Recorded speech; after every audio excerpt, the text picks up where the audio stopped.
भीष्म का पराक्रम। श्री कृष्ण का भीष्म को मारने के लिए उद्यत होना। धृतराष्ट्र ने पूछा, संजय, जब मेरे दुखी पुत्र ने उकसाकर भीष्म को क्रोध दिलाया और उन्होंने भयंकर युद्ध की प्रतिज्ञा कर ली, तब भीष्म जी ने पांडवों के साथ और पांचाल वीरों ने भीष्म जी के साथ किस प्रकार युद्ध किया। संजय कहने लगे, उस दिन जब दिन का प्रथम भाग बीत गया और सूर्य नारायण पश्चिम दिशा की ओर जाने लगे तथा विजय पांडव अपनी विजय की खुशी मना रहे थे, उसी समय पितामह भीष्म जी तेज चलने वाले घोड़ों से जुते हुए रथ पर बैठकर पांडव सेना की ओर बढ़े। उनके साथ में बहुत बड़ी सेना थी और आपके पुत्र सब ओर से घेर कर उनकी रक्षा कर रहे थे। उस समय हम लोगों में और पांडवों में रोमांचकारी संग्राम छिड़ गया। थोड़ी ही देर में योद्धाओं के हजारों मस्तक और हाथ कट कट कर जमीन पर गिरने और तड़पने लगे। कितनों ही के तो सिर कटकर गिर गए, मगर धड़ धनुष बाण लिए खड़े ही रह गए। खून की नदी बह चली। उस समय और कौरव और पांडवों में जैसा भयानक युद्ध हुआ वैसा न कभी देखा गया और न सुना ही गया है। उस समय भीष्म जी अपने धनुष को मंडलाकार करके विषधर सांपों के समान बाण बरसा रहे थे। रणभूमि में वे इतनी शीघ्रता से सब ओर विचर रहे थे कि पांडव उन्हें हजारों रूपों में देखने लगे, मानो भीष्म ने माया से अपने अनेकों रूप बना लिए हों। जिन लोगों ने उन्हें पूर्व में देखा, उन्होंने उसी समय आंखें फेरते ही पश्चिम में ही देखा। एक ही क्षण में वे उत्तर और दक्षिण में भी दिखाई पड़े। इस प्रकार उस युद्ध में सर्वत्र वे ही वे दिखाई देने लगे। पांडवों में से कोई भीष्म जी को नहीं देख पाता था। उनके धनुष से छूटे हुए असंख्य बाण ही दिखाई पड़ते थे। लोगों में हाहाकार मच गया। भीष्म जी वहां अमानव रूप से विचर रहे थे। उनके पास हजारों राजा अपने विनाश के लिए उसी प्रकार आते थे जैसे आग के पास पतंगे। उनका एक भी वार खाली नहीं जाता था। इस प्रकार अतुल पराक्रमी भीष्म जी की मार खाकर युधिष्ठिर की सेना हजारों टुकड़ों में बट गई। उनकी बाण वर्षा से पीड़ित होकर वह कांप उठी और इस तरह उसमें भगदड़ मची कि दो आदमी भी एक साथ नहीं भाग सके। इस युद्ध में दैववश पिता ने पुत्र को और पुत्र ने पिता को मार डाला तथा मित्र के हाथ से मारा गया। पांडवों के सैनिक अपने कवच उतारकर बाल खोले हुए रणभूमि से भागते दिखाई देने लगे।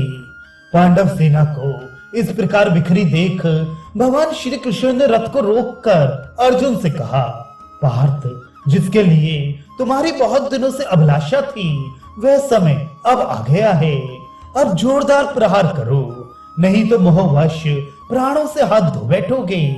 पहले तुमने जो राजाओं के समाज में कहा था कि दुर्योधन की सेना के भीष्म, द्रोण आदि जो कोई भी वीर मुझसे युद्ध करने आएंगे उन सबको मार डालूंगा, अब उस प्रतिज्ञा को सच्ची करके दिखाओ।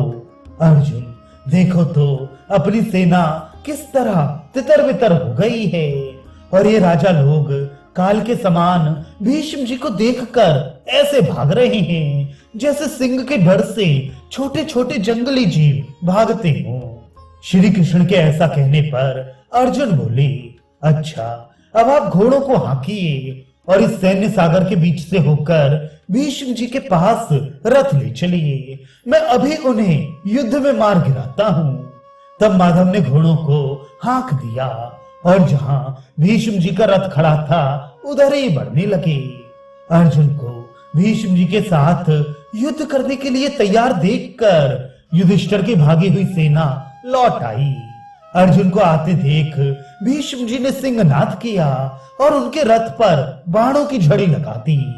एक ही क्षण में अर्जुन का रथ घोड़ों और सारथी के साथ बाणों से छिप गया, दिखाई नहीं देता था। परंतु भगवान श्री कृष्ण तो बड़े धैर्यवान थे, वे जरा भी विचलित नहीं हुए, घोड़ों को बराबर आगे बढ़ा ही चले गए। इसी समय अर्जुन ने अपना दिव्य धनुष उठाया और 3 बाणों से भीष्म जी का धनुष काटकर गिरा दिया। भीष्म जी ने पलक मारते ही दूसरा महान धनुष लेकर उसकी प्रत्यंचा चढ़ा ली, किंतु उसे भी उन्होंने जो ही खींचा अर्जुन ने काट दिया। अर्जुन की ये फुर्ती देखकर भीष्म ने उनकी प्रशंसा करते हुए कहा, महाबाहो, तुमने खूब किया, यह महान पराक्रम तुम्हारे ही योग्य है। बेटा, मैं तुम पर बहुत प्रसन्न हूँ, मेरे साथ युद्ध करो। इस प्रकार पार्थ की बड़ाई करके दूसरा महान धनुष हाथ में ले वे उनके रथ पर बाणों की वर्षा करने लगे। भगवान श्री कृष्ण ने भी अपने अश्व संचालन की पूरी प्रवीणता दिखाई। वे रथ को शीघ्रता पूर्वक मंडलाकार चलाते हुए भीष्म के बाणों को प्रायः विफल कर देते थे।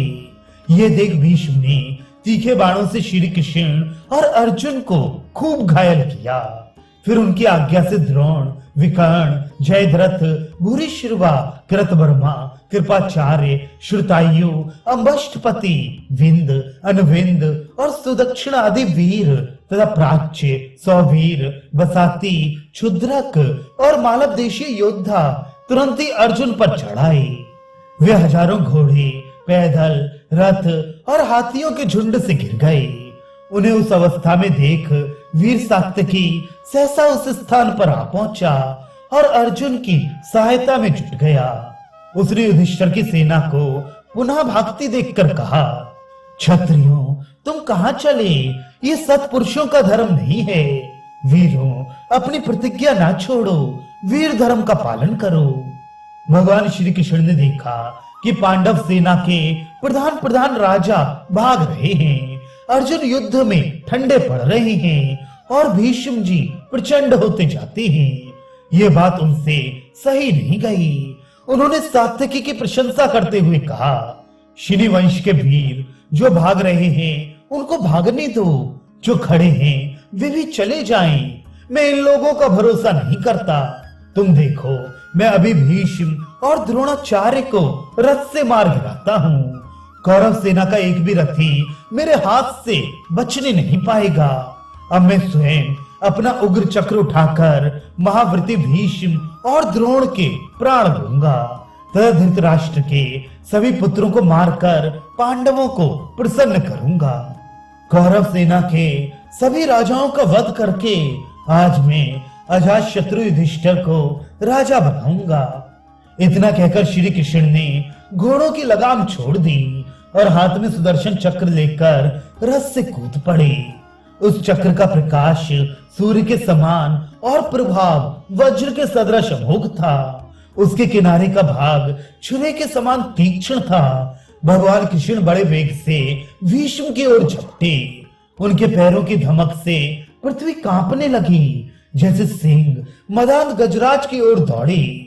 उसी प्रकार वे भीष्म की ओर दौड़े। उनके श्याम विग्रह पर हवा के वेग से फहराता हुआ पीतांबर का छोर ऐसा शोभित होता था मानो मेघ की काली घटा में बिजली चमक रही हो।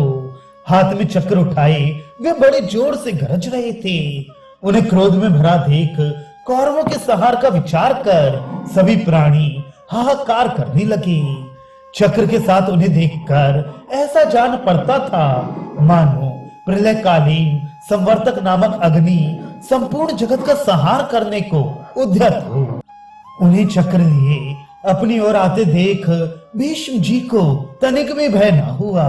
वे दोनों हाथों से अपने महान धनुष का टंकार करते हुए भगवान से बोले, आइए आइए देवेश्वर, आइए जगत आधार, मैं आपको नमस्कार करता हूँ। चक्रधारी माधव, आज बलपूर्वक मुझे इस रथ से मार गिराइए। आप संपूर्ण जगत के स्वामी हैं, सबको शरण देने वाले हैं। आपके हाथ से आज यदि मैं मारा जाऊंगा तो इहलोक और परलोक में भी मेरा कल्याण होगा। भगवान स्वयं मुझे मारने आकर आपने तीनों लोकों में मेरा गौरव बढ़ा दिया। भगवान को आगे बढ़ते देख अर्जुन भी रथ से उतरकर उनके पीछे दौड़े और पास जाकर उन्होंने उनकी दोनों बाहें पकड़ ली। भगवान रोष में भरे हुए थे। अर्जुन के पकड़ने पर भी वे रुक ना सके। जैसे आंधी किसी वृक्ष को खींचे लिए चली जाए, उसी प्रकार वे अर्जुन को घसीटते हुए आगे बढ़ने लगे। तब अर्जुन उनकी बाहें छोड़कर पैरों में पड़ गए। उन्होंने खूब बल लगाकर उनके चरण पकड़ लिए और 10वें कदम पर पहुंचते पहुंचते किसी प्रकार उन्हें रोका। जब वे खड़े हो गए तो अर्जुन ने प्रसन्न होकर उन्हें प्रणाम किया और कहा, केशव, अपना क्रोध शांत कीजिए, आप ही पांडवों के सहारे हैं। अब मैं भाइयों और पुत्रों की शपथ खाकर कहता हूँ, अपने काम में ढिलाई नहीं करूंगा, प्रतिज्ञा के अनुसार युद्ध करूंगा। अर्जुन की यह प्रतिज्ञा सुनकर श्री कृष्ण प्रसन्न हो गए और उनका प्रिय करने के लिए पुनः चक्र सहित रथ पर जा बैठे। उन्होंने अपने पांचजन्य शंख की ध्वनि से दिशाओं को निनादित कर दिया। उस समय कौरवों की सेना में कोलाहल मच गया और अर्जुन के गांडीव धनुष से सब दिशाओं में तीक्ष्ण बाणों की वर्षा होने लगी। तब भूरिश्रवा ने अर्जुन पर 7 बाण, दुर्योधन ने तोमर, शल्य ने गदा और भीष्म ने शक्ति का प्रहार किया। अर्जुन ने भी 7 बाण मारकर भूरिश्रवा के बाणों को काट दिया। छुर से दुर्योधन का तोमर काट डाला तथा एक एक बाण छोड़कर शल्य की गदा और भीष्म की शक्ति को भी टूक टूक कर दिया।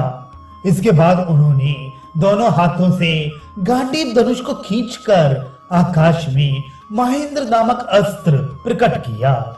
देखने में वे बड़ा ही अद्भुत और भयानक था। उस दिव्य अस्त्र के प्रभाव से अर्जुन ने संपूर्ण कौरव सेना की गति रोक दी।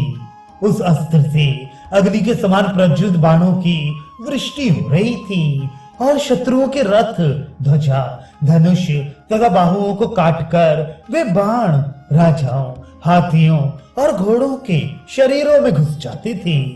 इस प्रकार तेज धार वाले बाणों का जाल बिछाकर अर्जुन ने संपूर्ण दिशाओं और उपदिशाओं को आच्छन्न कर दिया और गांडीव धनुष की टंकार से शत्रुओं के मन में अत्यंत पीड़ा बढ़ती, रक्त की नदी बहने लगी। कौरव सेना के प्रमुख वीरों का नाश हुआ देखकर छेदी, पंचाल, करुष और मत्स्य देशीय योद्धा तथा समस्त पांडव हर्षनाद करने लगे। अर्जुन और श्री कृष्ण ने भी हर्ष प्रकट किया।